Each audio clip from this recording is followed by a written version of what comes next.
ആ ഉത്തരവാണ് നമുക്ക് ലഭിക്കാനുള്ളത്. സിദ്ദിഖിനെ അദ്ദേഹത്തിന്റെ 2 വീടുകളിലും അന്വേഷിക്കുമ്പോൾ അദ്ദേഹമില്ല. ആലുവയിലുള്ള വീട്ടിലുമില്ല, പടമുകളിലുള്ള വീട്ടിലുമില്ല. അദ്ദേഹം വന്നില്ലെങ്കിലേ അത്ഭുതമുള്ളൂ. ഇതിലപ്പുറം എന്ത് വരാൻ? വരുന്നു അടുത്തത്.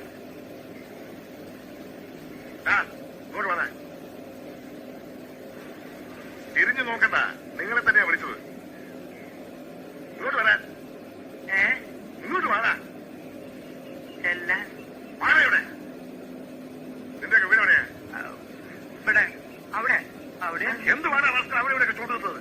വീട് എവിടെയാണ്?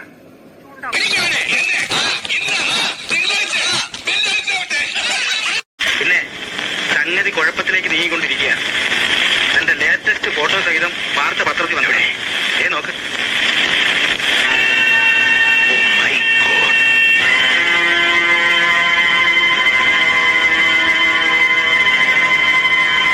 പുറത്തിറങ്ങാൻ പറ്റാത്ത സ്ഥിതിയായല്ലോ ഈശ്വര. നിയമ കമ്മിറ്റി റിപ്പോർട്ട് സർക്കാർ പൂഴ്ത്തിവെച്ചത് ദുരൂഹമാണെന്നും ഉത്തരവിൽ വിമർശനമുണ്ട്. നീ ഇതിനെ കൊണ്ട് എങ്ങോട്ടായി പോണേ? അങ്ങോട്ട് അങ്ങോട്ട്. ഇത് എവിടെയൊന്ന് കുഴിച്ചിട്. ഇവിടെ കുഴിക്ക്. ഇവിടെ കുഴിക്ക്.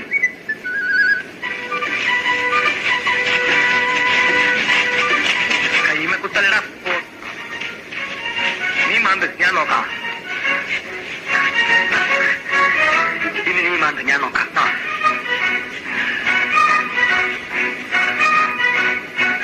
മതി, അതിനടുത്ത് കിടക്ക്.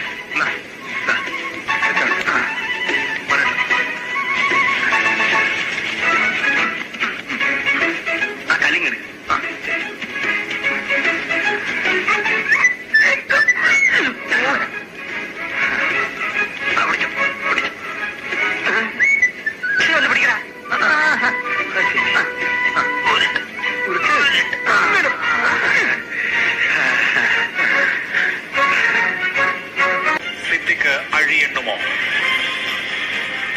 വിക്കറ്റുകൾ വീണു തുടങ്ങിയോ? സിദ്ദിഖിന് ഇനി പിടിച്ചു നിൽക്കാനാകുമോ? വ്യക്തിഹത്യാ നീക്കം തിരിച്ചടിച്ചോ? ഈ ചർച്ചയിൽ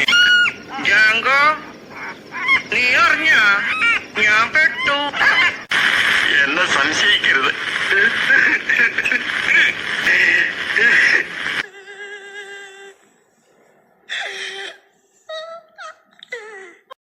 ചോര കണ്ട അറപ്പ് മാറിയവനാ ഞാൻ. സെൻട്രൽ ജയില് എനിക്ക് ചിൽഡ്രൻസ് പാർക്ക് പോലെയാ. ഏത് കൊമ്പം വന്നാലും ആ കൊമ്പ് ഒടിച്ചു കളയും ഈ ദശ. ഇത് കസ്റ്റോഡിയൽ ഇന്ററോഗേഷന് ആവശ്യമുള്ള കേസാണ്. കോടതിയുടെ വിവേചനാധികാരം ഉപയോഗിച്ച് ഒരു മുൻകൂർ ജാമ്യം നൽകാനുള്ള സാഹചര്യമില്ല എന്ന് കാണുന്നു. യഥാർത്ഥത്തിൽ ഇതുവരെയും അറസ്റ്റിന് യാതൊരു തടസ്സവും ഉണ്ടായിരുന്നില്ല. ഒരാൾ മുൻകൂർ ജാമ്യത്തിന് കോടതിയെ സമീപിച്ചു എന്നുള്ളത് അറസ്റ്റ് ഒഴിവാക്കാനുള്ള കാരണവുമല്ല എന്നിരിക്കെ എന്തുകൊണ്ട് ഇത്ര നാൾ സിദ്ദിഖിന്റെ അറസ്റ്റ് നടന്നില്ല എന്നുള്ളതൊരു പ്രശ്നമല്ലേ? അവൻ തന്നെയല്ലേ? അവൻ തന്നെയാ. അവൻ എവിടം വരെ പോകും നോക്കാം. ഇവൻ നമ്മളെ ആളെടുത്തോണേട്ടാ. ഇവനെടുക്കൊന്നാല ചൂണ്ടലിനും താങ്ങാവുന്നതിലും വലിയ ഇരക്കുരുക്കരുത്. വന്ന മീനൊട്ട് തിന്നാനും പറ്റില്ല, കൊടുത്തിയ ചൂണ്ടലൊടുകയും ചെയ്യും. രക്ഷപ്പെട്ടത് ഇന്നലെ പുലർച്ചെയെന്ന് സൂചന. 3:30 സിദ്ദിഖ് പടമുകൾ പാലച്ചുവട് ജംഗ്ഷൻ വഴി കാറിൽ പോകുന്നത് കണ്ടതായി ദൃക്സാക്ഷികൾ പറഞ്ഞു. സ്വന്തം വാഹനം ഒഴിവാക്കി മകന്റെ പേരുള്ള വാഹനത്തിലാണ് സിദ്ദിഖ് കടന്നതെന്നാണ് സൂചന. സിദ്ദിഖിന്റെ മകന്റേതിന് സമാനമായ വാഹനം കടന്നുപോകുന്ന CCTV ദൃശ്യങ്ങൾ റിപ്പോർട്ടറിന് ലഭിച്ചു. നമുക്ക് ആ ദൃശ്യങ്ങളിലേക്ക് പോകാം.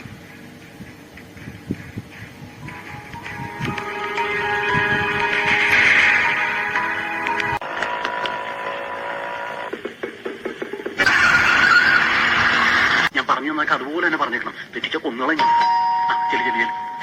ഞങ്ങളിവിടെ ഒളിച്ച് നിപ്പില്ല എന്ന് പറഞ്ഞേക്ക്. ആളോടില്ല, ക്ലബിൽ കാണും. കള്ള പാസ്പോർട്ട് കിട്ടിയില്ല. ദുബായി പോയാൽ മതിയോ? എവിടെയായാലും പാസ്പോർട്ട് വേണ്ടേ? വേണ്ട. കണക്കിന് ആളുകളെ കള്ള ലോഞ്ചിൽ കയറ്റി വിട്ടിട്ട് രക്ഷപ്പെടുത്തിയിട്ടുള്ള ആളാ. അതാരപ്പ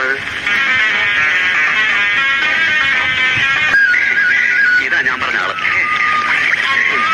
ഇത് കാലിഫോർണിയയിലേക്ക് ചരക്കും കെറ്റി പോണ ഒരുവാൻ. പക്ഷെ ദുബായ് പോലീസിനെ കണ്ടല്ലോ മറ്റേ പെട്ടാൽ അതിന് നിങ്ങൾ പോലീസിന്റെ മുക്കിന്റെ അകത്ത് കണ്ടല്ലോ കയറിച്ചില്ലേ? പ്രായത്തെ കാര്യം ചെയ്താൽ മതി. ഒരു അറബി ഡ്രസ് കരുതിക്കോളി. കര വച്ച ഉടനെ അത് മതിയെന്ന് ശരി മതി. അപ്പം അറബിക്കുപ്പായും പൈസ വെള്ളിയാഴ്ച രാത്രി കൂടി പോരണം.